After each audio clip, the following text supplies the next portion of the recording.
Sa bawat pag-ikot ng oras ay siya ring pag-ikot ng mundo. Sinusukat nito ang bawat kabiguan o tagumpay ng tao.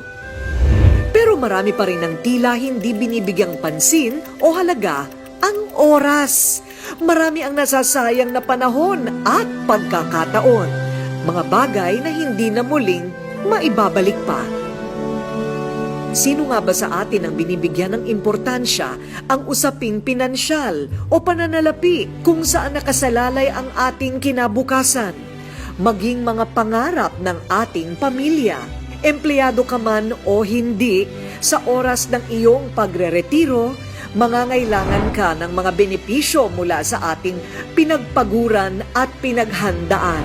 Aasa tayo sa ating Social Security, pension, at malaking ipon. Kung hindi, para itong isang bangungot na ikakabahala natin.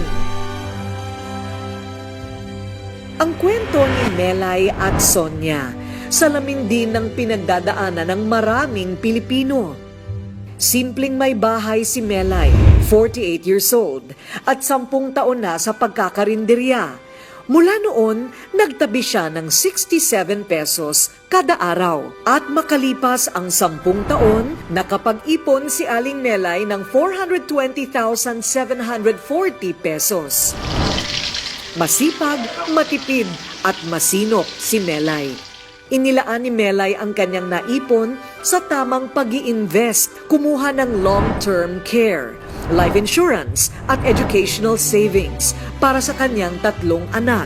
At nahikayat din bumili ng shares sa stocks at mutual funds. Ang 2,000 pesos na kada buwan sa mutual funds ni Melay ay lalago ng 11 million pesos pagkalipas ng 35 years. Para daw ito sa kinabukasan ng kanyang pamilya. Nakabili na rin siya ng pampasadang tricycle para sa kanyang mister. Nung nawalaan yung trabaho ng asawa ko, may kunting naipon man ako, kaya nagluluto na lang ako sa karinderya. Sa awa po ng Diyos, okay naman ang kita niya. May nag-alok po sa akin ng Kaiser para po maganda daw yun sa kinabukasan po namin. Natatakot po ako kasi baka masayang po ang pinagpaguran ko. Kaya po nag-invest ako ng tama. Nabibili naman ni Sonia ang lahat ng kanyang luho at lahat ng hilingin ng 3 anak, lalo na noong siya ay nasa ibang bansa pa. Dating caregiver sa Middle East, ang 50 anyos na si Sonia, isa siyang solong ina. Binigay ko yung gusto ng mga anak ko. Kung anong bago, lahat meron sila. Hindi ko naisip mag-invest sa life insurance or healthcare kasi hindi naman pumasok sa isipan ko.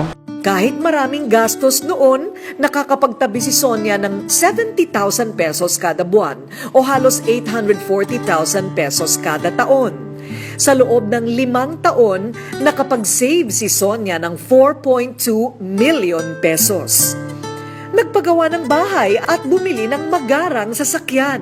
Pero hindi naisip ni Sonia ang mag-invest sa insurance, mutual funds at iba pang produkto na sisiguro sa kanilang future o kinabukasan. Natatakot ako at hindi ako nakapag-invest sa life insurance at unti-unti nang nauubos ang mga naipon ko. 2 taon nang nasa Pilipinas si Sonia, pero hanggang ngayon wala pa siyang kontrata palabas ng bansa. Unti-unti na rin nauubos ang savings niya sa bangko.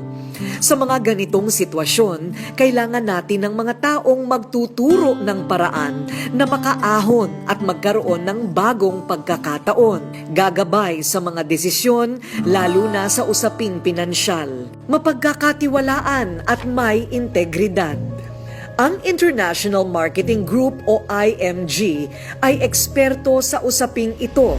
Isang independent company na may mga produktong tutulong sa bawat Pilipino na dumaranas sa hirap ng buhay. Pilipinong gustong makawala sa utang at maging financially secure.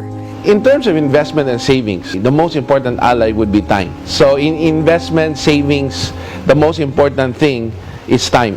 Because a lot of small money eventually become big. But no matter how big the money is, if you don't have the time, it will never grow. If you let time pass by without saving money, then you will lose not only the money itself, but the future of what money can bring to you. The longer the time you need, the less money you need to invest to reach your financial goals. But the shorter the time you have, then the more money you need to invest to reach your financial goals. Nais ng IMG na ibahagi sa mga Pilipino ang mga estratehiya at mahahalagang hakbang para matutong makapag-ipon at iwanan ang pagwawaldas o pagsasayang ng oras sa mga pansamantala at panandaliang bagay. Tutulungan ka ng IMG na pagandahin ang takbo ng iyong pananalapi. Siguraduhing may sapat na proteksyon gaya ng pagkakaroon ng insurance, pagkakaroon ng emergency funds o savings na 3 buwan na income. I-manage ang mga utang at makakawala dito at magsimula na makapag-ipon ng pangmatagalan. Anong direksyon ang tatahakin mo? Magsasayang ka pa ba ng oras o panahon? Kailan ka kikilos? Palilipasin mo bang muli ang napakabilis na takbo ng oras? Nasa kamay mo ang desisyon. At posibleng ang tamang oras para makapagsimula ay oras na tumatakbo na ngayon.